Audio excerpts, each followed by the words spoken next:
Hello everyone, it's me JB from UniqueTutorials. Today in this video I'll show you how to find out the version number of any Windows 10 operating system. So without any further more delay, let's begin. So for this I will provide two ways.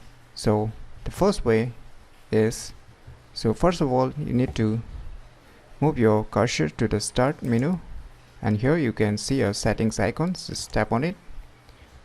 Once the Windows settings window gets open, now you can see here system. Just click on it. Now under the system, on the left corner below, you can see about. Just click on it. Now under the about sections, what you need to do is you need to scroll down below. Now you can see here the version number of your Windows 10 operating system. So this is the first way how to check the version number of any Windows 10 operating system. So let me show you the second step. So for the second step, what you need to do is, in your computer keyboard you need to press Win plus R to open the run program, and under the run program you can see here you need to type this word written as WinBar. Just type it, as I've already typed, so I'm not going to do it again. So you type it, and once you're done you can hit enter, or you can click OK.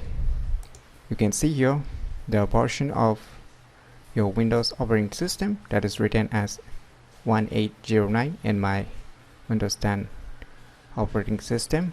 So if you want to find out the version number of any Windows 10 operating system that is being installed in your computer, then using these two processes you can find out the version number of any Windows 10 operating system. So if you have never known about these tips, then try it out by yourself, and if you face any difficulty in understanding this tutorial, feel free to leave your comments below. I'll try my best to help and guide you with your problem. So if you find this video information useful, click on the thumbs like button, and if you're new to our channel, click on the subscribe button, and lastly, thanks for watching.